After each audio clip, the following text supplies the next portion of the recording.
जो guest team है वो कह रही है भाई हमें समझ नहीं आई, आपका कप्तान आउट हुआ है तो आपके लोग क्लैप करना शुरू हो गए हैं। हर चीज को, हर अचीवमेंट को भी जो है ना, वो हम एक नेगेटिव एंगल से देखते हैं। शाहीन अफरीदी को tail end specialist, like tail ender specialist कहा जा रहा है कि वो टेल को आउट करते हैं। इन द लॉन्ग रन देखें तो इस डिसीजन में काफी ज्यादा सेंस एक आपको नजर आती है।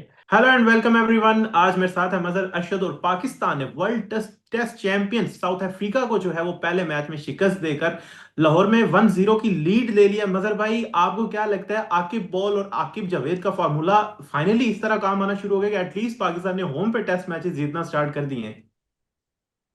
आई थिंक जो भी फॉर्मूला है वो पाकिस्तान की तो फेवर में ही जा रहा है, क्योंकि इससे पहले अगर आप देखें, जब न्यूजीलैंड पाकिस्तान आया था तो वो सीरीज ड्रॉ हो गई थी। इंग्लैंड जब पाकिस्तान आया तो पाकिस्तान को उन्होंने 3-0 हरा दिया था, आज से 3 या 4 साल पहले। मगर अब अगर आप रिसेंट टाइम्स में देखें तो पिछले 5 टेस्ट मैचेस में से पाकिस्तान ने 4 जीते हैं। इंग्लैंड को हराया 2-1, और उसके बाद वेस्ट इंडीज से सीरीज ड्रॉ हुई। और अब एक वर्ल्ड टेस्ट चैंपियनशिप विनर और एक ऐसी टीम जो कि पिछले 11 टेस्ट मैचेस में से एक भी मैच नहीं हारी हुई थी, आई थिंक उनको हराना और काफी कन्विंसिंगली हराना, तो दैट मीन्स के फॉर्मूला तो कामयाब है। और अच्छी इसमें खुशहाइन बात ये थी कि जो हमने वेस्ट इंडीज या जो इंग्लैंड के अगेंस्ट जो आखिरी टेस्ट मैच था पिछले सीजन में, वो बहुत ज्यादा स्पिन फ्रेंडली कंडीशंस थी। यहाँ पे ऐसा नहीं था। आई थिंक के बैटर्स ने भी इंजॉय किया है, 2 बैटर्स ने 90s में इनिंग्स खेली। विजिटिंग टीम के बैटर ने जो है वो सेंचुरी की। देन आपके फास्ट बॉलर्स ने जो है वो एंड पे आके रिवर्स स्विंग से आउट किया, शाहीन अफरीदी ने। स्पिनर्स के लिए तो अच्छा था ही। तो मेरा ख्याल है कि एक बैलेंस्ड जो है वो आप कह सकते हैं कि कंडीशंस थी for batters and also for bowlers. बिल्कुल, क्योंकि मजहर भाई एक ही 100 आया और वो गेस्ट टीम का आया, तो आप ऐसा कह नहीं सकते कि अनफेयर एडवांटेज था कहीं पे पाकिस्तान को। मेरे ख्याल से दोनों टीमों ने काफी अच्छा जो है उनके बॉलर्स और बैटर्स ने चिप इन किया। तो ये एक क्रिटिसिज्म मुझे अभी भी नजर आ रहा है मजहर भाई, सोशल मीडिया पे लोग मतलब ये कह रहे हैं कि यार इस तरह आपकी फास्ट बॉलिंग खत्म हो जाएगी तो ये हो जाएगा वो हो जाएगा। आपको क्या लगता है इससे कितना फास्ट बॉलिंग को इफेक्ट होगा, या इवन इसमें जैसे हमने देखा शहीन अफरीदी ने ये प्रूव किया भाई मेरा ये रोल यहाँ पे रिवर्स स्विंग के साथ है तो मैं रिवर्स स्विंग भी कर सकता हूँ, और मैं जो टेल को हम सो खा लेते हैं तो मैं उनको बिल्कुल जो है वो आखिर में जाके रोल ओवर कर सकता हूँ। देखिए, ये बात तो ठीक है कि आपकी जो फास्ट बॉलिंग है वो थोड़ी सी तो अफेक्ट होगी, इन दैट सेंस कि उनको वो अपॉर्चुनिटी नहीं मिलेगी कि वो लंबे स्पेल्स कर सकें। तो इसके बाद अगर वो इंग्लैंड जाते हैं या कहीं और इस तरह की कंडीशंस में जहां पे कि आपको 3-4 फास्ट बॉलर खिलाने पड़ जाएं, तो वो एक स्ट्रगल हो सकती है, क्योंकि पाकिस्तान ज्यादा टेस्ट क्रिकेट भी नहीं खेलता, फर्स्ट क्लास क्रिकेट भी प्लेयर ज्यादा नहीं खेलते। मगर इस सारे सिनेरियो में हमें ये नहीं भूलना चाहिए कि पाकिस्तान अब जो टेस्ट क्रिकेट के जो अवे टूर्स हैं, आप अगर इस साइकिल में देख लें, जो वर्ल्ड टेस्ट चैंपियनशिप का साइकिल है, तो पाकिस्तान का सिर्फ एक ही ऐसा टूर है जहां पे कि फास्ट बॉलर्स का एक एक्सटेंडेड रोल होगा, जो कि इंग्लैंड का टूर है। बाकी जो पाकिस्तान की 5 सीरीज हैं, वो वेस्ट इंडीज का भी टूर शामिल है, उसमें बांग्लादेश का भी टूर शामिल है, एंड देन होम कंडीशंस में New Zealand, south Africa and Bangladesh, sorry Sri Lanka. तो ये वो तमाम सीरीज हैं जो कि आप अपनी स्पिन बॉलर से जीत सकते हैं। तो सिर्फ एक सीरीज को सोचते हुए आप बाकी 5 सीरीज को नहीं भूल सकते। आई नो कि आइडियली तो यही होना चाहिए कि आपके फास्ट बॉलर्स भी कहीं ना कहीं उनकी कंट्रीब्यूशन हो। मगर अ, थोड़ा सा ये आप कह लें कि एक शॉर्ट टर्म गेन है। मगर पाकिस्तान के लिए इस टाइम जो है वो जरूरी भी है, क्योंकि आप तो अपनी होम कंडीशंस में भी कुछ नहीं जीत रहे थे, जो आपकी प्रीवियस प्लानिंग थी। बिल्कुल ऐसे ही है, पाकिस्तान को सबसे इंपॉर्टेंट पहले तो जीतना था क्योंकि पाकिस्तान अभी सिर्फ एक साल पहले बांग्लादेश से 2-0 हारा है। लेकिन मदर भाई उस टाइम पे Nauman Ali was nowhere in Pakistan test circuit, लेकिन अब वो आते हैं और आते ही वो इतना छा जाते हैं कि उनके मुकाबले जो है वो अब स्टैट्स के ऊपर इकबाल कासिम और बड़े बड़े पाकिस्तान के लेजेंडरी स्पिनर से होने लगे हैं। और अब वो WTC के रिकॉर्ड्स देखिए, उनके मोस्ट फाइफर्स हमें नजर आना, लिस्ट में आना शुरू हो गए हैं वो। तो आपका क्या ख्याल है, नुमान अली ने कितना इंपैक्ट डाला है इस बॉलिंग लाइनअप में? आई थिंक इस टेस्ट टीम में तो सबसे इंपॉर्टेंट प्लेयर शायद नुमान अली हैं, और उसके बाद आप देखें तो साजिद खान है। इन दोनों प्लेयर्स ने जो है वो रिसेंट टाइम्स में आपको बहुत सारे मैचेस जितवाए हैं। नुमान अली ने सिर्फ इस मैच में ही 10 आउट नहीं किए, इससे पहले वेस्ट इंडीज और इंग्लैंड के अगेंस्ट में उन्होंने 10 आउट किए था। वो स्लाइटली सरप्राइज्ड कि ये पहली बार हुआ है कि उनको मैन ऑफ द मैच मिला है। क्योंकि वरना तो यहाँ तो साजिद खान ले जाते थे मैन ऑफ द मैच, यहाँ किसी और प्लेयर को मिल जाता था। तो आई थिंक एक बड़ा अच्छा पाकिस्तान का डिसीजन था नुमान अली को वापस लेकर आना। और वो थोड़ा सा ये भी साबित कर रहे हैं कि age is just a number. 39 years old हैं। और हमने लास्ट टाइम अगर इस एज में किसी प्लेयर को इतना इफेक्टिवली खेलते हुए देखा था तो वो मिसबाउल हक थे।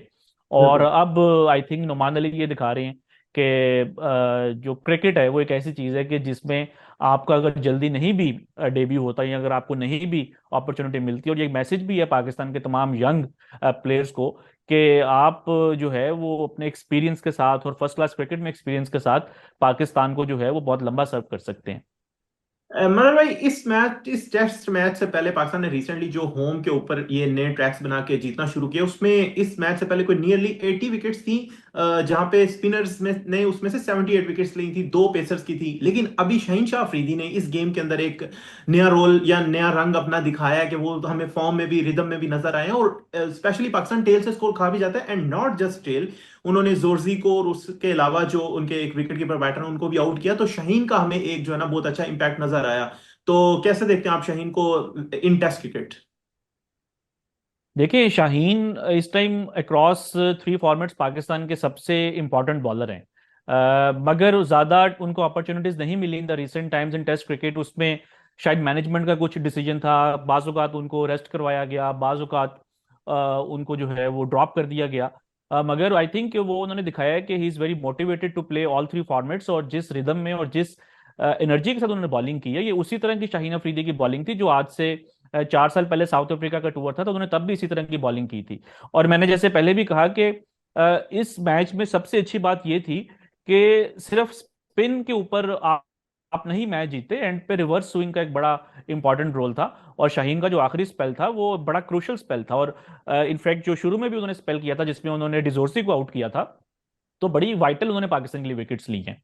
शाहीन का आपने मेंशन किया मजहर भाई, लेकिन एक इल्जाम जो शहीन शाह अफरीदी पे सोशल मीडिया पे मुझे नजर आ रहा है वो ये है कि भाई शाहीन अफरीदी को tail end specialist, like tail ender specialist कहा जा रहा है, कि वो टेल को आउट करते हैं। जैसे मैंने मेंशन किया ना कि जोरजी को भी उन्होंने आउट किया, बट चले स्टैट्स हमें तो नजर आ रहे हैं, बट आपका क्या ख्याल है, क्या ये इल्जाम कितना बड़ा लाइक एक ट्रोलिंग पॉइंट है उनके लिए, कि मतलब उनको टेल एंडर स्पेशलिस्ट कहना शुरू हो गए हैं?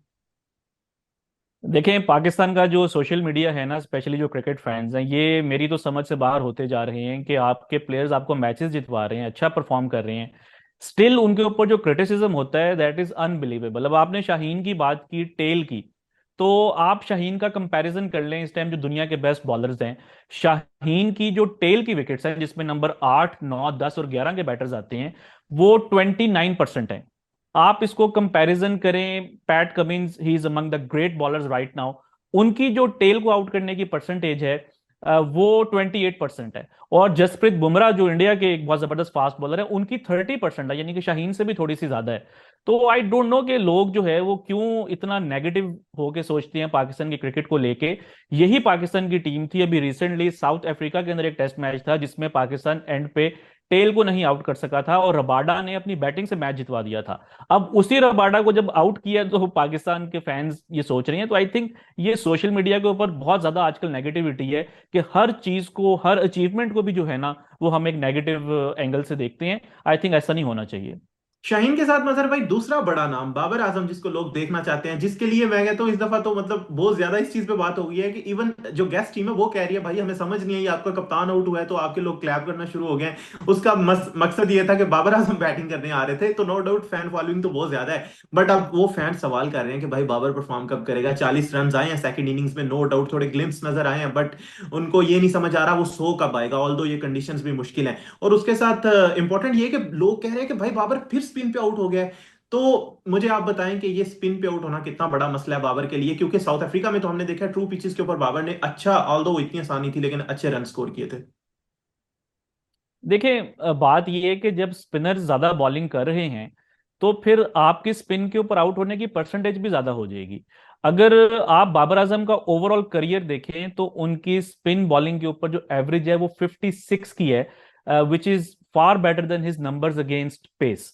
अगर मैं इसको रिसेंट टाइम्स में भी ले लूं तो यानी कि सिंस 23 अगर आप देखें तो बाबर आजम की टेस्ट क्रिकेट में स्पिन के ऊपर जो एवरेज है वो 29 की है, और पेस बॉलिंग के ऊपर जो है वो 22 की है। तो ये थोड़ा सा मेरे लिए हैरानगी की बात है कि जब वो स्पिन के ऊपर आउट होते हैं तो लोग इस तरह के क्वेश्चन रेज करते हैं कि ये स्पिन की गेम नहीं है, स्वीप नहीं खेलते, ये नहीं करते।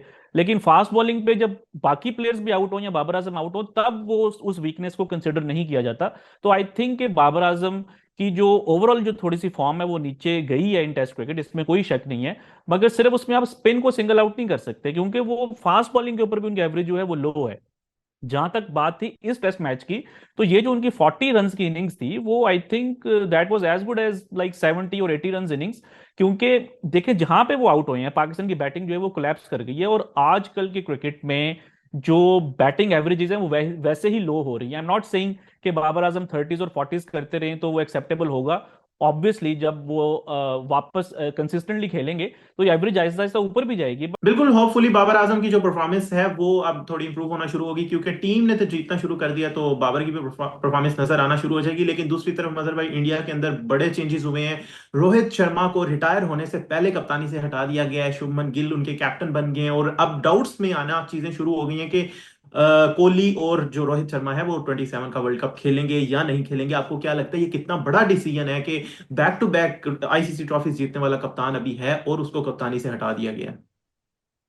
आई थिंक थोड़ा सा आपको, अगर आप इसको वैसे देखेंगे तो एक आपको टफ डिसीजन लगेगा, क्योंकि सब कॉन्टिनेंट में इमोशंस और जज्बात बहुत ज्यादा इन्वॉल्व होते हैं डिसीजन मेकिंग के अंदर।